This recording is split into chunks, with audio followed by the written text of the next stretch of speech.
ஜிஎஸ்டியில் தடை செய்யப்பட்ட பகுதி section 17 subsection 5 of the CGST act 2017 பத்தி பார்க்க போறோம். அதுல மெயின் பார்ட் கண்டென்ட் என்னன்னு பாத்தீங்கன்னா, ஐடிசியில் தடை செய்யப்பட்ட பகுதி food and beverages and catering services.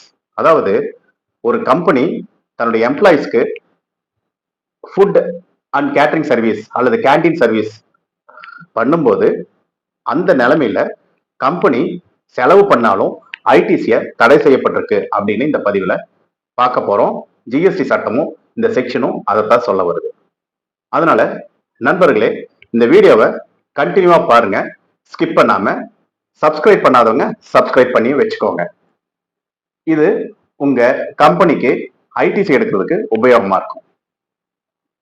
First point என்னன்னு பாத்தீங்கன்னா, இப்போ கம்பெனி தன்னுடைய எம்ப்ளாயிஸ்க்கு ஒரு என்கரேஜ் பண்ணணும் அப்படிங்கிற ஒரு விஷயத்துக்காக, அதாவது கம்பெனியை ஒரு நல்ல சேல்ஸ் அச்சீவ் பண்ணி கொடுத்துருப்பாங்க எம்ப்ளாயிஸ், அல்லது நெட் ப்ராஃபிட் ஹியூஜா கூட்டி கொடுத்துருப்பாங்க.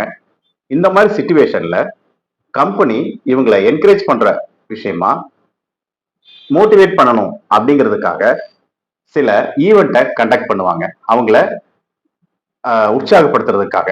அப்போ ஃபேமிலி ஃபங்க்ஷனா அல்லது ஒரு சேல்ஸ் ப்ரொமோஷன் மீட்டிங்கா, அவார்ட் ஃபங்க்ஷனா கிரியேட் பண்ணி ஒரு ஈவெண்ட்டை கண்டக்ட் பண்ணுவாங்க.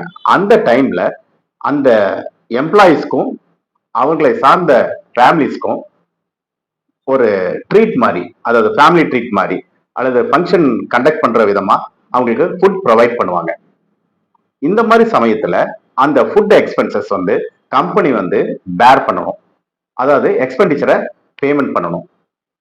அந்த ஃபுட் இண்டஸ்ட்ரிக்காரங்க என்ன பண்ணுவாங்க அப்படின்னா, அவங்களுக்கு பில் கொடுக்கும்போது வித் ஜிஎஸ்டியோட கொடுப்பாங்க.